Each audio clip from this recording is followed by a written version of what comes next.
사람이 사람을 만나는 거, 면접도 마찬가지고요. 채용도 마찬가지입니다. 사람과 사람의 관계입니다. 그 관계가 일반적인 관계가 아니라 일이라고 하는 카테고리 안에서 움직이고 있는 거죠. 즉 일을 같이 하기 때문에 뭐가 중요하겠습니까? 직무 역량 중요합니다. 직무 역량 중요한데 그것보다 더 중요한 건 뭡니까? 사람이죠.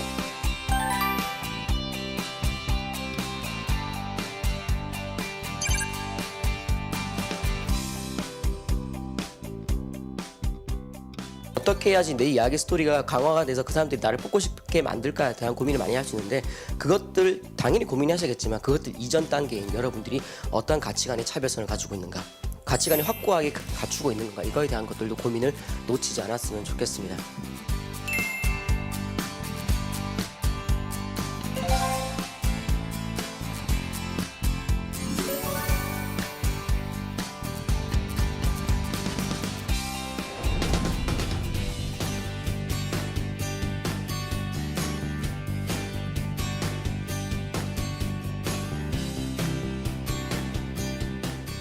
맞습니다. 네. 저희 대한 소개를 잠시 드릴게요. 거의 중요한 건 아니지만, 네, 저는 더빅 스터디를 운영을 하고 있고요. 저희는 학생들이랑 같이 이것저것 재미있게 놀고 있는 플랫폼이라고 보시면 될 것 같습니다.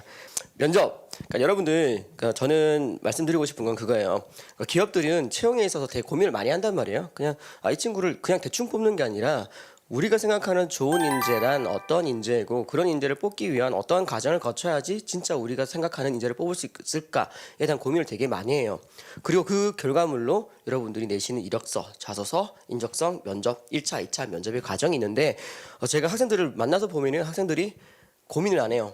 그러니까 이력서를 내는 것이 당연한 한 과정이라고 생각을 하고, 자소서를 내는 것이 하나의 당연한 과정이라고 생각을 하죠.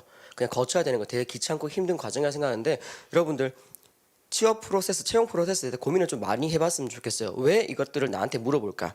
왜 이러한 과정들이 있는가에 대한 고민을 많이 해봤으면 좋겠습니다. 전체 프로세스를 한번 보면은 이력서를 씁니다. 여러분들 블라인드도 있겠지만 기본적으로 쓰는 거 학교, 전공, 학점, 여러분 나이, 그 정도, 성별. 블라인드는 그것보다 훨씬 덜 정보를 쓰겠죠. 그리고 공통으로 쓰는 거는 경력에 관련된 것들을 쓰죠. 그다음에 상벌 내역들, 봉사활동했던 것들, 네, 경험들, 경력 이런 것들 쓰는데, 그것을 쓰는 이유가 무엇인가에 대한 고민을 별로 안 해본 것 같아요. 그것을 쓰는 것들이 왜 쓰라고 하는 건가? 그리고 자소서는 또 왜 쓰라고 하는가? 그러니까 이력서에 있는 것과 이력서를 쓰는 것과 자소서를 쓰는 것이 무엇이 다른, 어떠한 목적 때문에 둘을 따로 나눠서 분리를 시켜놨을까에 대한 고민을 좀 해봤으면 좋겠어요. 그리고 이력서는 뭡니까? 이 친구가 검증돼 있는 이 친구의 경험, 이 친구가 우리 직무에, 우리 직종에 대해서 얼마나 많은 관심을 가지고 있을까가 이력서에 보이겠죠. 그리고 자소서는 기본적으로 이 친구가 했던 경험들의 스토리 라인들을 통해서 이 친구가 어떤 역할을 했었고 어떤 고민의 과정을 거쳤는가를 보고 싶은 겁니다. 여러분들 되게 실수를 많이 하는 게, 자소서에다가 스펙을 자랑하려고 되게 노력을 많이 하시는데, 자소서는 스펙을 자랑하는 곳이 절대 아닙니다. 여러분들 자소서는 여러분들의 생각을 보여주는 곳입니다. 나는 이 경험을 왜 했고 거기서 나의 역할을 왜 그런 것으로 만들었는가에 대한 이야기를 하는 것이고요. 그럼 면접은요, 인적성은 제외하고 면접은요, 그 여러분들이 했던 이야기들, 여러분들이 썼던 그 경력과 경험, 여러분이 했던 자소서의 이야기들을 검증하는 과정이죠. 검증이라는 거죠. 근데 여러분들은 그 검증에 대해서 집중을 안 하십니다. 즉 무슨 말이냐면, 자소서에 썼던 내용과 면접을 가는 사람이 얼마나 일치한가에 대한 고민을 크게 안 하세요. 자소서에서 경험을 강하게 쓰려고 하고 대단한 사람 인척하려고 하죠.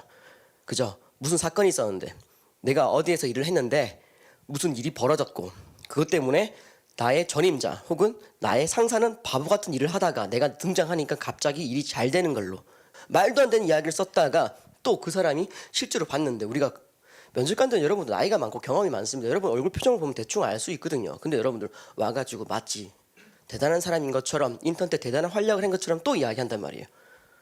뽑고 싶을까요? 그리고 그 이야기가 진짜로 진정성 있게 다가올까요? 여러분 이거에 대한 고민을 많이 했으면 좋겠습니다. 자소서는 여러분 합격이 당락 기준은 그렇게 안 돼요. 인사 담당자가 자소서를 안 봐요. 솔직히 저도 인사 담당자였고요. 자소서 많이 본다고 하는 사람들은 장사꾼들이에요. 솔직히 자소서 많이 본다고 하면 여러분 어떻게 해요? 불안하겠죠. 불안해서 자소서를 열심히 첨삭 받겠죠. 그럼 자기를 돈 버리니까 자소서 안 봅니다. 그렇게 많이 못 봐요. 이력서 보고 평가해가지고 합격시키는 거고, 자소서는 언제 많이 봅니까? 면접 볼 때 보는 거죠. 자소서에 있는 이야기가 여러분들이 면접이 왔던 이 사람과 얼마나 일치하는가가 되게 중요하겠죠. 그 부분에 대한 집중을 좀 많이 해봤으면 좋겠어요. 자소서 첨삭해가지고 뭐 자소서 대단한 이야기 써 있어봤자 검증하는 단계 면접에서 다른 사람이 보이면 안 뽑을 거란 말이에요.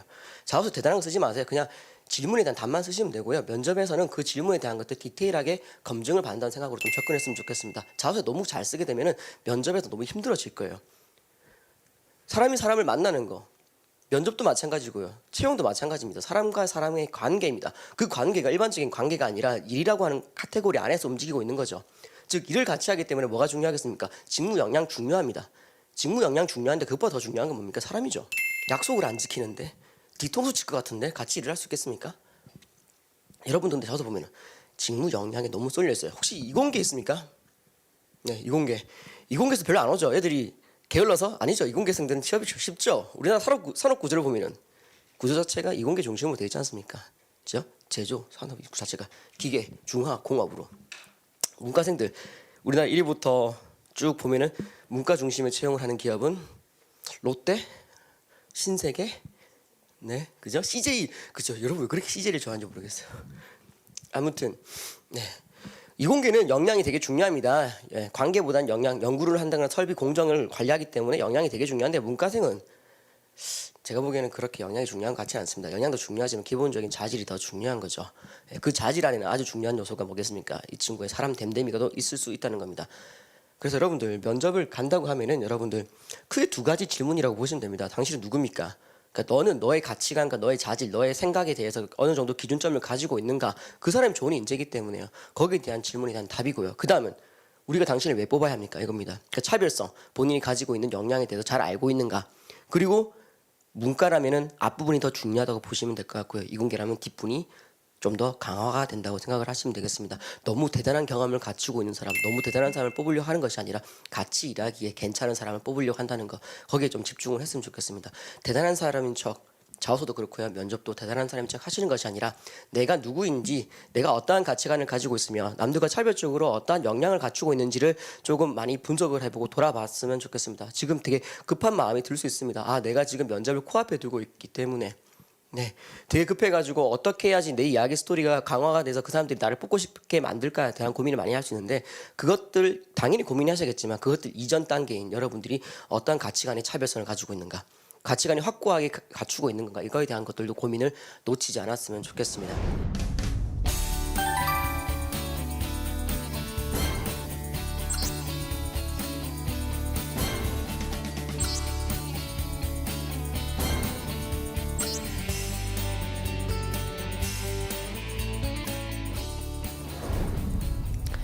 네, 그 제가 이제 학생들하고 보면은 학생들이 이제 면접을 준비하는 것들이 막 답변을 막 질문지를 본인들이 만들고 답변을 막 만들어요. 엄청나게 막 만들어져.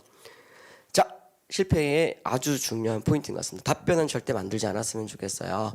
제가 그 대학교 다닐 때 우연한 기회로 생방송에 출연하게 됐는데 달달달 외웠습니다. 정말 질문지랑 답변을 완벽하게 외웠어요. 정말 완벽하게 토시 하나 안 틀리게 이야기할 수 있도록 당연히 엄청나게 외웠는데 이제 생방송이 됐습니다. 그때 백지연 씨인가요? 그 아나운서 있잖아요. 네, 그분이 백지연 맞나요, 그분? 네, 그분이 이제 저한테 질문을 하더라고요. 뭐 질문했는데 제가 외웠으니까 토시 하나 안 틀리고 완벽하게 답변을 했어요. 호흡도 완벽하게. 네, 저는 뭐 이렇게 하면서 긴장 안 된 것처럼. 그러니까 그분이 이제 한 3가지 정도 질문하더니 너무 잘하잖아요. 너무 잘하니까 아, 얘가 방송 체질이구나 하고 애드립 질문을 하신 거예요. 자, 저는 어떻게 했을까요? 검색하고 있었어요. 이 새끼가 나한테 지금 질문한 게 어디 있었지? 방송 사고 났어요. 3초인가 5초 동안 이러고 있었어요. 네, 흑역사죠. 네, 인터넷 검색하면인지 모르겠는데, 네, 흑역사인데 제가 그 최근에 계속 오랜 시간 동안 방송을 계속 하고 있는데 그 MC 분들이 있잖아요. MC 분들 그 큐시트 이렇게 가지고 나오죠. 생방송 할 때 큐시트 가지고 나오는 거 보면은 큐시트 내용 보셨어요? 안 차 있어요. 거의 안 차 있고 질문이랑 키워드만 들어가 있거든요. 네, 그 말은 뭐냐면 그 사람들 그거 그냥 애드립으로 키워드만 놓치지 않고 하고 있더라고요. 여러분들 면접에 관련해서 여러분들한테 질문이 나올 수 있는 것들은 질문지를 만드는 것은 되게 필요합니다. 본인이 본인에게 질문하는 과정들 속에서 본인을 돌아보고 그리고 그러한 질문들이 나왔을 때 대응할 수 있는 하나의 틀이 되기 때문에 질문지를 만드는 것은 되게 필요하지만 거기에 대한 답변들을 여러분들이 완벽하게 만들어서 외우시는 것은 정말로 위험합니다. 어떤 일이 벌어지냐면은 여러분들은 면접에서 무슨 준비를 하죠? 질문에 대해 집중하는 것이 아니라 답변을 계속 되뇌어요. 제가 면접관으로 들어가면 그래요. 전부 다 이러고 있어요. 혼자서. 그러다 보니까 여러분들 뭐예요? 긴장도 되는 상태에서 옆에 면접하는 아이가 너무 잘하면 더 긴장이 되죠. 질문에 대해 집중 안 하세요. 질문에 집중 안 하고 뭐예요? 질문의 키워드만 듣고 답변을 외웠던 거를 던져버려요. 여러분은 되게 편안하겠죠. 왜? 큰 고민을 안 하고 답변을 편안하게 할 수 있으니까. 근데 제가 실제로 면접관으로 들어가 보니까 기가 찹니다. 질문에 대한 답변 안 하고 지 하고 싶은 이야기예요. 뭔지 알겠죠? 키워드는 똑같은 워딩이었지만 말은 워드가 중요한 게 아니라 어감이 중요하잖아요. 문장이 중요한 건데 여러분들 문장을 듣고 답변하는 게 아니라 키워드만 답고 그 워드와 연결되어 있는 답안지를 여러분이 만든 답안지를 던져요. 근데 나는 그 질문이 아니었거든요. 그럼 뭐예요? 이 친구는 꽝이죠. 그죠? 소통도 안 되고 헛소리 하고 있고 긴장도 너무 많이 하고 있고. 여러분 그래서 여러분들 질문지를 만드는 건 좋지만 답안지를 만드는 것은 좋지 않습니다. 키워드를 만들어 놓고 체크하는 게 되게 필요하고요. 면접에서는 철저하게 질문에 대해서 좀 집중을 하십시오. 이 사람이 지금 물어보는 것의 의도가 무엇인가. 그러니까 대단한 의도가 있는 것이 아니라 질문의 본질적인 내용이 무엇인가를 집중하는 것이 되게 중요합니다. 그 부분 좀 많이 노력을 해봤으면 좋겠어요. 그리고 질문에 면접관이 질문했습니다. 여러분 질문을 들었는데 못 알아듣겠어요. 그러면 여러분 또 찍어서 답변을 또 해요. 그렇게 하지 않았으면 좋겠습니다. 질문을 못 알아들었으면 재질문을 해주셨으면 좋겠습니다. 재질문하는 사람은 좋은 인재이냐 안 좋은 인재이냐, 저는 좋은 인재라고 생각을 합니다. 기업에서 여러분 신입사원한테 바라는 게 뭘까요? 여러분이 자소서 쓴 것처럼 히어로, 신처럼 그런 대단한 사람 아니잖아요. 여러분 제가 보기에는 신입사원의 가장 기본적이고 가장 중요한 자질은, 저도 지금 사업을 하고 있잖아요. 뽑을 때 제일 중요하게 생각하는 건 보고의 기본이 돼 있는 사람인가 합니다. 보고를 할 수 있는 사람. 근데 보고는 여러분 무슨 보고가 있어요? 사전 보고, 중간 보고, 사후 보고가 있습니다. 사전 보고가 뭡니까? 우리 상사가 나한테 일을 시켰습니다. A를 해오라고 이 일을 시켰는데 사전 보고하는 사람은 어떻게 합니까? 그냥 일반적인 멍청한 애는 네 하고 지 마음대로 일을 합니다. 근데 잘하는 애들은 확인을 하겠죠. 지금 팀장님께서 말씀하셨던 내용이 이건데 이러이러한 부분들 제가 이렇게 처리하면 되겠습니까? 라고 물어보겠죠. 건방지게 뭐예요? 이렇게 하는 것이 아니라 그럼 뭐예요? 이 친구는 방향성을 정확하게 우리가 찝어줄 수 있겠죠. 이게 얼마나 중요합니까?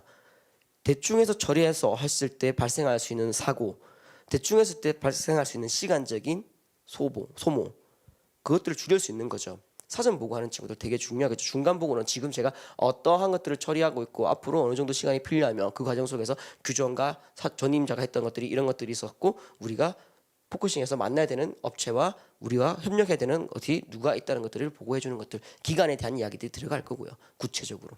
네, 사후는 이제 이렇게 완료가 되었다. 그 다음에 우리가 이런 것도 처리할 수 있는 부분들이 남아 있다 정도가 되겠죠. 네, 사전 보고를 잘하는 사람이 좋은데 사전 보고를 잘하는 사람은 질문을 잘하는 사람들이에요. 질문을 잘하는 사람이 좋은 인재거든요. 면접에서 여러분이 면접관이 잘 말했습니다. 발음이 안 좋을 수도 있고요. 그리고 내용 자체가 모호하게 들어가거나 애매하게 들어갈 수도 있습니다. 근데 여러분들 그걸 듣고 그냥 정확하게 이해하지 못하고 답변을 한단 말이에요. 좋지 않겠죠.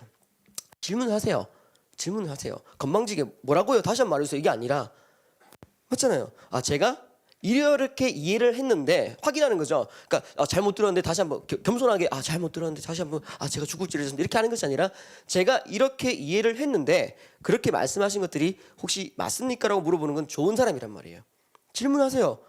소통하는 거잖아요. 여러분들 너무 긴장해가지고 너무 그냥 그 자리에서 엉뚱한 답변을 하는 것보다는 질문했으면 좋겠습니다. 여러분들. 네, 그게 훨씬 더 좋은 인재죠. 그래서 질문에 집중하시고 질문을 듣고 여러분이 하고 싶은 이야기를 하며 그리고 질문을 제대로 못 알아들었다면 질문할 수 있는 것들을 좀 보여줬으면 좋겠습니다. 말 잘하는 사람이 아니라요. 네, 여러분들 이것도 많이 물어보더라고요. 그 1분 자기소개 정말 중요합니까? 네, 짧게 말씀드리면 안 중요합니다. 면접 가보신 분 있으시죠? 면접 가보면 1분 자기소개 할 때 뭐예요? 면접관들. 네, 이거 보고 있어요. 그래서 안 중요해요. 1분 자기소개는 그냥 평범하게 하시면 됩니다. 그리고 요즘에는 1분 자기소개 안 하는 기업도 많습니다. 1분 자기소개 안 중요하니까 너무 스트레스 안 받았으면 좋겠어요. 그러면 대충 할까? 그건 아닌 것 같아요. 1분 자기소개는 또 중요해요. 누구한테 중요할까요? 나한테 중요해요. 나한테 중요해요. 왜? 한번 절어볼까요? 절면 어떻게 돼요? 스스로가 포기하시죠. 끝났다. 오늘은 그냥 나가야지. 면접비 받으러 왔습니까? 이렇게. 그죠? 왜 지원러 왔습니까? 면접비 받으러 왔습니다 하고 나와도 되는 거죠. 망했으니까 본인 스스로가. 그래서 본인의 시작점이기 때문에 1분 자기소개는 중요합니다. 안 중요하지만 중요합니다. 잘하면은 본인이 기세가 좋아지기 때문에 중요하죠. 그리고 1분 자기소개는 잘하면은 면접관들이 고개를 들고 본인의 이야기를 듣게 만들 수 있습니다. 그리고 그렇게 되면 질문지가 이력서에서 나오는 것이 아니라 내 1분 자기소개에서 나옵니다. 이 부분은 연습을 조금 해봤으면 좋겠어요. 그러니까 1분 자기소개에 여러분 대단한 비유가 들어간다거나 대단하게 재미있는 경험이 들어간다거나 그런 것들은 할 필요가 없어요.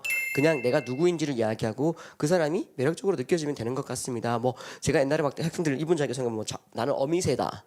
늘 푸른 나무다. 그다음에 뭐 무지개 같은 사람이다. 뭐 엄지공주다. 맏며느리감이다. 뭐 그런 이야기들. 뭐 어떤 지금 호구입니다. 뭐 이런 것도 있더라고요. 물론 뭐 그렇게 하는 것도 나쁘지 않습니다만 1분 자기소개를 하는 목표가 내가 어떤 사람인지 보여주고 그 사람이 이 사람들이 매력을 가질 수 있는가. 그러면 직무적으로 어떤 노력을 했는가에 대한 이야기를 하는 건데 저는 그렇습니다. 대단한 것들 이야기하려고 하시지 마시고요. 그러니까 나열하거나 막 엄청난 임팩트 있게 이야기하려고 하지 마시고요. 그 듣는 사람들이 누구인지에 대한 고민을 좀 해봤으면 좋겠어요. 그 듣는 사람들은 대부분 저 나이 또래일 겁니다. 면접관을 1차 면접을 가시면은 저랑 비슷한 나이 또래의 면접관들이 앉아 있을 겁니다.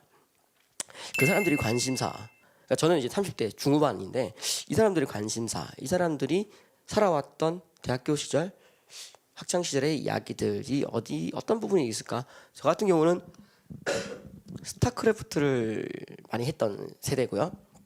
위닝도 조금 했었고요. 그 다음에 당구는 중고등학교 때 저는 안 갔습니다만 중고등학교 때 친구도 많이 갔었고요. 그 다음에 지금의 관심사는 물론 건강도 있겠지만 애기 교육에 대한 관심사를 많이 가지고 있습니다. 그러면 여러분들이 면접에서 그런 이야기들이 소재가 연결이 돼 있으면 면접관은 듣지 않을까요? 여기에 대한 고민을 해봤으면 좋겠습니다. 최종 면접이라면 당연히 여러분 아버지 또래겠죠. 거기에 대한 이야기도 저는 할 수 있다고 생각합니다. 극단적인 예인데 저희 학생이 면접을 갔습니다. 면접에 가서 그냥 안 했어요. 아무것도 안 하고요. 그냥 이랬습니다. 그냥 면접관님들 지금 무슨 생각하시는지 한번 맞춰볼까요? 시간대가 11시였거든요. 점심 식사 뭐 할까라고 생각하실 것 같은데 제가 오늘 오는 길에 맛집을 몇 군데 알아봤으니까 점심 식사 뭐 구내 식당에서 하실 수 있겠지만 식사 하시는 게 좋을 것 같아요. 오늘 날씨가 이렇고 하니까 어디에서 뭐 국밥이 있고 뭐 이런 이야기를 했어요.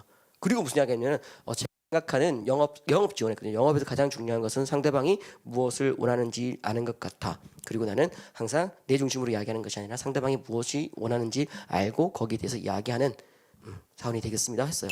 붙었어요. 대단한 거 필요 없잖아요. 대단히 이야기했어요. 저는 어떠한 경험이 있습니다. 그때는 말입니다. 이런 거 아니잖아요. 아니잖아요. 또 저희 학생 중에 한 명 당구 이야기했어요. 당구 잘 아십니까? 저는 취미가 당구인데 본인 소개잖아요. 취미가 당구인데 그 면접관들이 어떻게 해요? 쳐다봐요. 왜? 무슨 생각하겠죠? 저 새끼랑 당구 나중에 치면 되겠는데 생각을 하죠. 아재들은 심심하단 말이에요, 여러분. 당구 치러 가면 되겠는데 하고 쳐다보죠. 그리고 무슨 이야기 하죠? 당구를 잘 치려면은 점수를 많이 내는 것도 중요하지만 상대방에게 못 치게 만드는 것도 되게 중요하다. 내기 당구에서 중요한 거는 못 치게 하는 건데 나는 우리 리스크 관리가 바로 그런 거라고 생각을 한다면서 직무로 넘어갔어요. 네, 그런 게 훨씬 좋은 자기소개고 면접관들이 본인의 관심사를 이야기하기 때문에 들게 만드는 1분 자기소개라는 겁니다. 여러분 달달 외워서 막 이렇게 이야기하는 것보다는 약간 절지만 약간 어리숙해 보이지만 자기가 관심을 가지고 있는 이야기를 하고 그 이야기 속에서 본인이 원하는 직무, 본인이 지원한 이 직종의 이유에 대한 이야기들을 본인만의 정의로 이야기할 수 있는 사람이라면 뽑고 싶은 이유가 분명히 있다는 겁니다. 그리고 그런 친구의 첫 질문이 뭐였는 줄 알아요? 실제로 당구 몇 초였어요? 당구 몇 초요? 이렇게 했어요.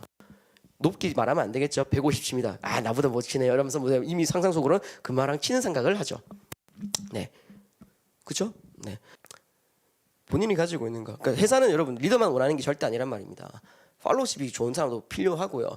소극적인 사람도 뭐예요? 분석을 잘하는 사람들이 필요하단 말입니다. 모두가 리더십이 넘치고 모두가 적극적이고 모두가 막 창의력이 넘치면은 일은 누가 할 건데요? 막 계속 나아지고 이야기하고. 분명히 내실을 다지고 해야 될 것도 분명히 있을 텐데 모두가 긍정적이래. 물론 긍정은 좋겠죠. 근데 예스맨보다 노라고 이야기할 사람도 분명히 필요할 텐데 자기가 가지고 있는 게 분명히 있을 텐데 자우스를 보면 전부 다 막 그렇단 말이에요. 면접도 다 그렇고요. 매력이 없어 사람 자체가. 돌아봤으면 좋겠어요. 고민해봤으면 좋겠고 그런 이야기들을 면접관들이 듣고 싶어하는 카테고리 안에서 이야기할 수 있는 사람들이 됐으면 좋겠습니다. 정말 부탁드릴게요. 그것만 하시면 여러분 면접 붙어요. 예. 각각의 다 매력이 있단 말입니다. 각각 다 가지고 있는 강점이 있다고요. 그거 찾아서 이야기했으면 좋겠어요. 그리고 그러한 강점이 이 회사에 어떤 부분이 도움이 되는지를 정확하게 이야기를 하세요. 그게 뭡니까? 그 회사에 대한 관심사고 그 회사에 대한 나의 차별성이잖아요. 자꾸 뭐 삼성에 대한 LG에 대한 연역 이야기하면 상 받았던 이야기하고 하고 있는 사업 이야기하고 있어. 그게 로열티예요? 아니거든요. 내가 왜 필요한지를 정확하게 아는 게 로열티인 거죠. 그게 어떻게 적용되는지 정확히 아는 게 로열티인 거죠. 아무튼 여러분들 본인하고 이야기를 많이 해봤으면 좋겠습니다. 면접 프로세스에 관련된 이야기도 조금 시간이 얼마 안 남았지만 조금 드리면 그러니까 말씀드립니다. 인성 면접 왜 할까? 아까 전에 말씀드렸던 거죠. 이 사람이 누군가 그리고 이 사람을 우리가 왜 뽑아야 되는가에 대한 답변을 하기 위한 한 과정으로서 인성 면접을 하고 있다. 토론 면접도 여러분 그냥 준비하는 것이 아니라 왜 할까를 조금 고민을 해보세요. 왜 할까? 기업을 다니면서 여러분 토론과 협상을 하는 과정이 되게 많을 건데 그 토론을 통해서 상대방을 죽이는 건 아니잖아요. 우리가 협상을 해가지고 우리만 이득을 취하는 것이 중요한 건 아니잖아요. 같이 해야 될 거 아니에요. 오랫동안 지속적으로 서로 윈윈하면서 가야 될 거 아닙니까? 왜 토론을 하겠습니까?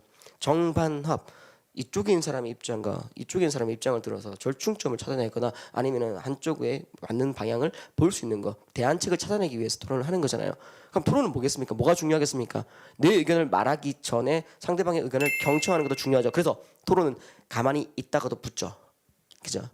제가 그 면접에서 토론 면접에 갔는데 네 그냥 저는 항상 서기를 했어요. 그냥 네 듣고 정리만 하는 거 했거든요. 막 싸우고 있어. 그래서 오면 떨어져 주죠. 고맙죠. 막 이러면서 네, 떨어져 주니까 저는 정리만 해서 붙었는데 경청을 잘하는 것이 기본적인 조건인 것 같습니다. 근데 요즘 친구 다 아니까 경청을 안 하죠. 경청만 하고 있죠. 그래서 싸우라고 이야기를 계속 합니다. 붙어라. 뭐 모은행 과거 같은 경우는 일대 다뤄 붙이고 예. 그리고 또 붙여서 배틀하기도 하고 뭐 그렇게 하는 것들도 있고요.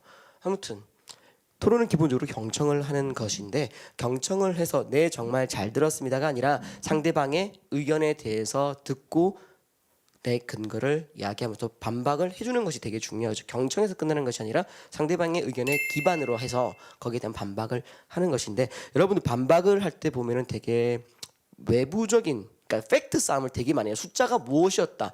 그때 몇 년도에 어떤 일이 벌어진 줄 아세요? 이게 비용이 얼마나 발생하는지 아세요? 이런 이야기를 되게 많이 하는데 그게 중요한 게 아니라 사실은 여러분 토론을 잘 하시려면 쟁점 찾는 연습을 많이 했으면 좋겠습니다. 그러니까 찬성하는 입장과 반대하는 입장이 돈 문제 때문에 싸운다. 물론 돈에 관련된 이야기가 아주 핵심적인 이야기가 될 수 있겠지만 이 자본주의 사회에서 돈이 관련이 안 되는 게 어디 있겠습니까? 근데 돈의 효율성에 관련된 이야기고 그 효율성에 관련된 것만 보는 것이 아니라 본질적으로 이 돈이 어디에 사용되는가 어떠한 가치적인 문제가 분명히 있단 말이에요. 고민을 조금 많이 해봤으면 좋겠습니다. 쟁점 찾는 연습을 많이 했으면 좋겠어요. 네. 면접을 들어가서 토론의 주제를 보시고 거기에 대해서 여러분들 찬성 반대를 정할 때 내가 이 근거를 많이 알기 때문에 선택을 하는 것이 아니라 어떠한 가치관이 핵심이기 때문에 그 핵심이 아주 중요하기 때문에 내가 찬성하는 입장이라는 것들을 좀 정리를 해보는 연습을 미리 조금 많이 했으면 좋겠습니다. 이 아래에 3개 있잖아요. 이것들을 조금 고민했으면 좋겠어요. 그러니까 이것을 어떻게 하자 찬성과 반대가 있다면은 분명히 그 행위에 대한 목적이 분명히 있을 겁니다. 그 목적이 과연 정당한 것인가에 대한 고민을 해보는 거죠. 내가 봤을 때 정당하다면 찬성이 될 것이고요. 예, 정당하지 않으면 반대가 될 것이에요. 예, 그것들을 여러분 좀 생각을 해보고 목적이 정당하다라는 결론 아래에서 그 다음에 뭐가 빠지죠? 그 목적을 이루기 위한 수단이 적합한가 아닌가에 대한 이야기가 나올 겁니다. 목적은 정당하지만 수단이 적합하지 않은 경우들이 되게 많거든요. 과잉된 수단일 수도 있는 거고요. 아니면 다른 수단이 발생할 수 있는 건데 그 대안책을 생각하지 않고 간 것일 수도 있고요. 그런 부분들 여러분 좀 정리해 보시는 거 해봤으면 좋겠습니다. 그리고 치매의 제도성. 네. 그러니까 뭐 제가 최근에 관련돼 가지고는 좀 기억이 안 나는데 그 뭐 사드라고 하는 것을 봤을 때 그 사드가 목적이 정당한가 아닌가. 네. 그리고 그게 수단이 적합한가 아닌가. 네. 목적이 있을 거 아니에요. 그것을 이루기 위한 사드라는 것이 과연 한가 아닌가. 사드 너무 옛날 거긴 한데 아무튼 네. 지금 생각이 그게밖에 안 나요. 상태가 안 좋습니다, 여러분. 네. 치매가 주변에 지역의 침해부터 해서 여러 가지 비용이 문제라든지 그런 것들이 한가. 그러니까 그 아랫단이 제일 마지막 부분입니다. 가장 중요한 것은 목적이거든요. 그래서 단순하게 팩트 싸움을 하는 것이 아니라 쟁점 싸움을 하는 것들 여러분 연습을 정말 많이 했으면 좋겠습니다. 토론을 통해서 보려고 하는 것은 다른 것이 아니라 상대방의 의견을 듣고 그 쟁점, 핵심 쟁점을 파악해서 거기서 이 친구가 얼마나 근거를 가지고 반박을 하는가입니다. 근거를 가지고죠. 근거를 중심이 아니라 근거를 가지고 반박을 하는가입니다. 근거가 두터운 것은 뭡니까? 논리적인 부분이 두텁죠. 네. 논리적인 부분이 두터울 뿐이지 근거가 많다고 해서 쟁점을 놓치고 있으면은 핵심은 못 잡은 것이 됩니다. 그래서 그 부분도 좀 잘 체크를 해보셨으면 좋겠습니다. 네, PT 면접인데요. 여러분 제가 보니까 토론은 열심히 잘 듣고 그다음에 맞장구 잘 치고 분위기 잘 타면은 그렇게 어렵지 않은데요. PT는 그러니까 팀 PT도 있겠지만 PT는 내가 오롯이 사람들 앞에서 혼자서 이야기하는 과정이잖아요. 제가 저희 학생들 하는 것들 보면은 PT를 정말로 못해요. 정말로 못해요. 그래서 여러분 면접을 준비한다, 스터디를 한다고 할 때 인성 면접을 준비를 많이 하는 것도 좋지만 인성 면접은 혼자서 준비를 많이 해보시고 내가 어떤 이야기들이 입에 붙었을 때 검증받는 정도로만 연습을 하시면 되고요. PT를 연습을 정말로 많이 하셔야 돼요. 네, PT가 잘 돼야지 여러분 취업이 될 수 있거든요. 그러니까 삼성 면접도 보시면 제일 중요한 건 임원 면접이죠. 근데 그다음 중요한 것은 직무 PT거든요. 네. 근데 PT는 이게요, 못하는 사람 정말 못하고 망치는 사람은 정말 엉망이거든요. 그래서 지금부터 연습을 조금 많이 하셔가지고 PT를 구성을 짧은 시간 안에 할 수 있는 것들 연습을 좀 하는 게 필요한데요. PT를 잘 하려면은 일단은 글을 잘 써야 돼요. 글을 잘 써야 돼요.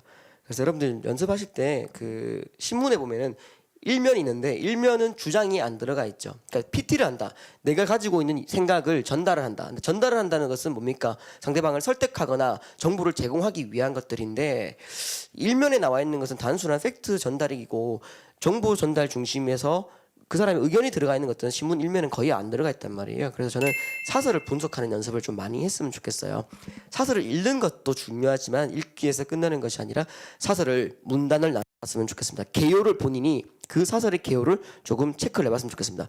서론이 어디까지고 본론이 어디까지며 그 서론에서 결론을 내기 위해서 어떠한 실마리를 넣었는지 혹은 서론에서 결론을 먼저 두 가지식으로 치고 들어갔는지 그 다음에 그 이야기들이 본론에서 객관적인 주장을 나열했는지 아니면 점증적으로 확대하고 있는 건지 아니면 반박 사례를 넣고 있는 것인지 그렇게 해서 결론을 어떻게 끌어나가고 있는 건지 질문을 하고 끝나는 건지 아니면 대안책을 내는지 그 구조를 여러분들이 보는 것이 정말로 중요한 것 같습니다. 그냥 읽고 끝나는 것이 아니라 구조를 분석하는 연습. 그렇게 되면 어떻게 돼요? 글이 논리를 갖추게 되겠죠. 좋은 구조를 갖추게 되는 것들을 여러분들이 할 수 있는 겁니다. 그래서 글을 많이 쓰는 것이 아니라 개요를 많이 연습해 보는 것이 정말 중요한 것 같습니다. 개요를 짧은 시간에 짜서 그 이야기들을 전달하는 것들을 하는 거잖아요. 네, 그래서 개요를 잘 짜는 친구들은 PT를 잘할 수밖에 없으니까 여러분들 보시고 개요를 분석을 해보고 개요도 보면은 하다 보면은 한 3가지에서 5가지 정도밖에 안 나눠져요. 대단하게 여러 가지 종류가 들어가 있는 게 아니에요. 그래서 막 제 친구들 기자 같은 경우 우리는 글을 쓰는 사람이 아니라 기술자라고 이야기하거든요. 정해지는 폼 안에서 움직인다고. 예, 하다 보면 보일 거예요. 그래서 그 개요들을 한번 체크해서 유형을 한번 봐서 본인한테 잘 맞는 유형이 있을 거고요. 그다음에 질문에 따라서 나오는 유형이 있을 거예요. 그래서 그거를 한번 짜보는 연습을 좀 했으면 좋겠고요. 그다음에 그 개요가 짜졌으면은 다시 질문지를 꼭 만들어 보세요. 질문지를 꼭 만들어 보세요. 개요를 짰으면 그것을 그 개요를 끌어낼 수 있는 질문지를 짜보세요. 그렇게 되면은 무슨 것이 좋냐면 질문지의 의도를 파악할 수 있는 연습을 조금 하는 거죠. 본인이 질문지를 만들면서 그리고 질문지를 만들고 나서 그 개요에 있는 내용들의 주제를 또 정리를 해주세요. 네, 주제가 있어야지 개요가 있겠죠. 네, 개요 자체는 주제를 전달하기 위한 거니까 네, 그 연습을 정말로 많이 해봤으면 좋겠어요. 매일매일 하는 것은 아니고요. 일주일에 한두 번씩은 지금부터 했으면 좋겠어요. 네, 부탁드릴게요. 안 해요. 근데 제가 보니까 안 해요. 그래 하고 넘어가더라고요. 근데 한 친구와 안 한 친구는 실전에서 되게 다릅니다. 네, 정말로 좀 해줬으면 좋겠고요. 신문을 여러분들 그냥 매일매일 다 볼 필요는 없거든요. 네, 1면부터 끝면까지 다 보면은 여러분 2-3시간 지나가는 건데 하루 일과가 지나버리는데 스크랩하는 친구들 중에 다시 보는 친구를 못 봤어요. 그런 거 하지 마시고 그냥 개요만 짜서 정리하는 거 주제도 만들어 보시고 질문도 만들어 보시고, 그리고 좀 더 발전한다면 그 개요에 대한 그 내용에 대한 여러분들의 반박 있죠. 반박. 나는 이 사람이 이야기했던 이 내용에 대해서 반박한다, 혹은 긍정한다, 수긍한다. 그것들을 다시 또 개요로 짜보는 거죠. 네. 그러니까 내 이야기를 한번, 내 의견을 한번 던져보는 거죠.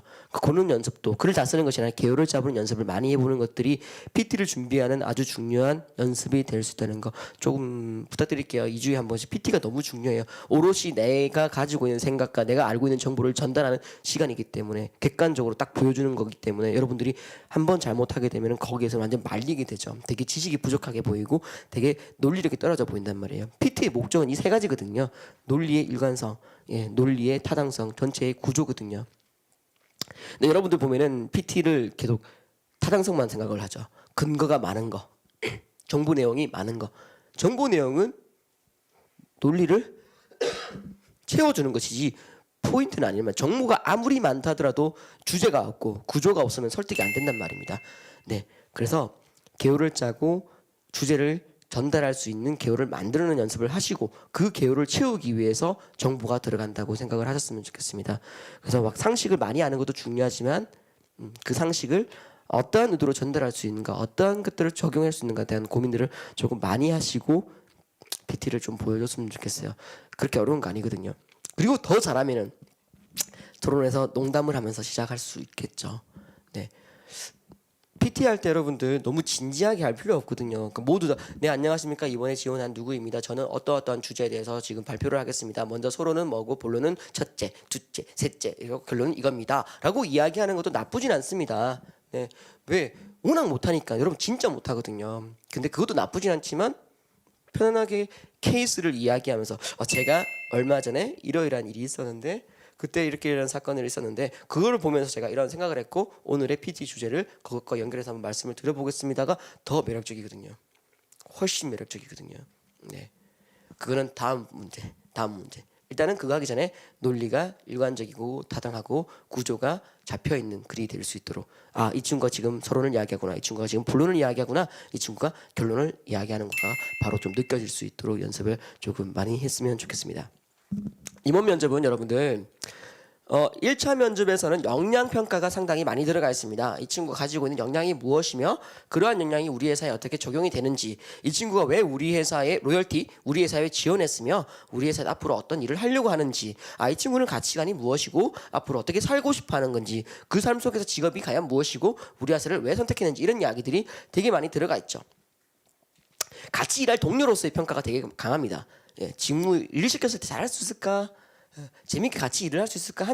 소주 한 잔 할 때 괜찮을까? 야근해라고 할 때 좀 잘할까? 면접 질문도 그런 것들 있잖아요. 회사에서 약속이 있었는데 갑자기 이렇게 한다, 이런 질문들. 그것들 자체가 이제 동료로서 같이 일할 때 어떤 친구일까에 대한 고민들인 거죠. 창의 면접도 마찬가지인 거고요. 상황 면접들 케이스들도 마찬가지고요. 동료로서. 근데 임원 면접은요? 그거 아니죠. 그러니까 역량을 갖추고 있는가 부분은, 물론 역량 질문을 할 수 있겠지만 역량을 갖추고 있는가 부분은 앞부분에서 검증이 어느 정도 됐다고 생각을 하거든요. 임원 면접은요, 정말 진정성이에요, 여러분. 정말로 진정성. 그래서 그런 이야기 있잖아요. 임원 면접은 관상을 본다느니 여러 가지 그런 이야기들이 있는데, 관상이 들어가는 그런 면접은 요즘에 없는 것 같고요.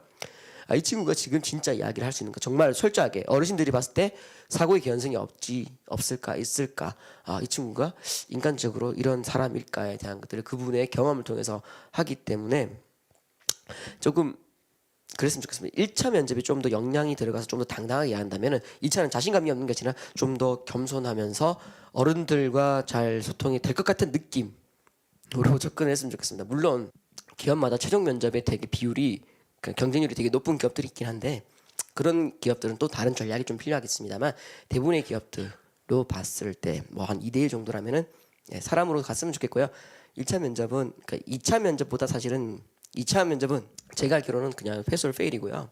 대부분의 기업들이 1차 면접 점수가 안 들어간다 하지만 어느 정도 영향을 미치거든요. 그러니까 1차 면접을 좀 미리 잘 준비하고 2차 면접은 좋은 후배, 좋은 사람의 느낌이 조금 강하도록 여러분들이 준비를 했으면 좋겠습니다.